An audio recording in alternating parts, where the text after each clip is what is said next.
Bonjour, bienvenue au Carrefour des Arts Martiaux, organisé par la Fédération Française de Wushu AEMC. Notre objectif est de proposer des activités martiales à tous les publics. Moi, ma spécificité est d'enseigner aux personnes sourdes et malentendantes.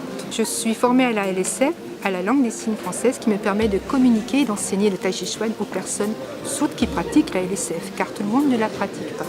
Donc, en sachant que c'est aux professeurs de s'adapter à ce public, par un positionnement, se mettre bien en face, aussi en s'assurant que la salle est bien accessible, bien lumineuse. Je vous encourage à venir essayer le Tai Chi Chuan ou les autres activités physiques proposées par la Fédération.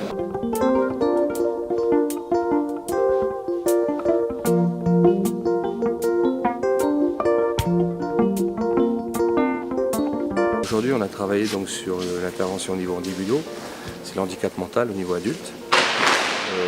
On est basé sur le développement moteur des pratiquants. Ce développement moteur, il est surtout sur l'acquisition des gestes dans l'espace. La richesse du kata, ce qui est important, c'est que tout le travail que vous faites sur la droite, vous le faites aussi bien sur la gauche, et vous le faites aussi bien sur l'avant que sur l'arrière.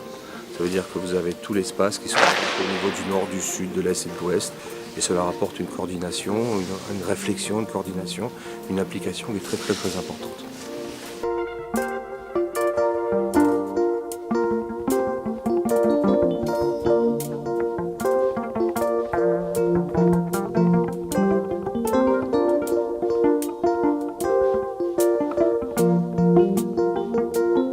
Handibudo est une association qui a comme objet de favoriser l'intégration des personnes handicapées dans les clubs d'arts martiaux. Donc tout type de handicap, au niveau de tout type d'arts martiaux, que ce soit le karaté, tout ce qui tourne autour des arts martiaux chinois ou autres. Nous sommes absolument transversales à toutes les pratiques. L'objectif, c'est donc de favoriser l'intégration des personnes handicapées au travers de démonstrations, d'ateliers qui vont sensibiliser les enseignants et les pratiquants et les responsables administratifs du fait que c'est possible d'adapter une pratique sans la dénaturer. Donc nous travaillons en réseau avec des enseignants qui se sont spécialisés dans les différents types de handicap.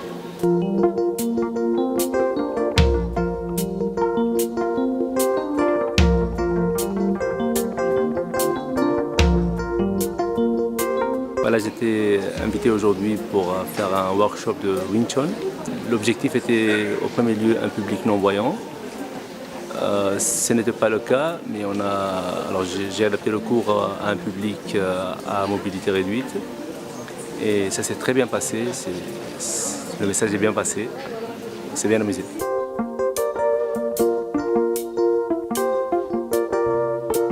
L'avantage de ce petit bâtonnet, c'est que ça nous permet justement de maintenir les mains face à face et d'avoir une bonne coordination. Ça nous permet aussi de travailler sur la synchronisation et sur le souffle, en concrétisant avec l'aide du bâton. Ça permet à toute personne qui est à mobilité réduite de pouvoir pratiquer le Qigong sans aucune difficulté. Nous sommes le dimanche 11 mars 2012. Se termine ce soir le 3e carrefour des arts martiaux autour du handicap. Ce carrefour est organisé par la Fédération Française de Wushu depuis donc 3 ans et réunit de plus en plus de participants en termes de personnes et en termes d'art présent. J'espère profondément que de nouveaux arts martiaux rejoindront ce carrefour dans les années à venir et que ces rencontres autour du handicap se multiplieront, non seulement sous l'égide de la Fédération de Wushu, mais même sous l'égide des autres fédérations d'arts martiaux. Et peut-être qu'une nuit des arts martiaux handicap verra le jour un jour. Pour ce qui est de la Fédération Française de Wushu, le handicap est un axe d'approfondissement pour les enseignants et pour les juges et les arbitres.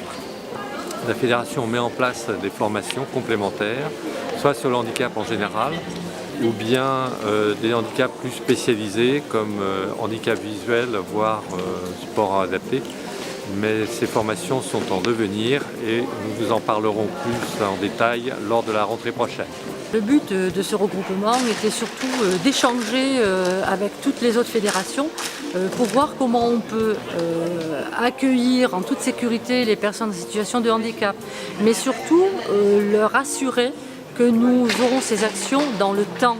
Et effectivement, c'est le but de la FR Wushu, ce n'est pas de proposer une activité qui ne se reproduira pas d'année en année, mais bien au contraire, que tous les stages, que toutes les formations, que toutes les manifestations que nous allons faire dans les régions et au plan national puissent se reproduire d'année en année et qu'on ait de plus en plus de personnes qui rejoignent notre fédération et surtout qui pratiquent le Wushu parce que chaque personne trouvera son bonheur dans les arts martiaux chinois.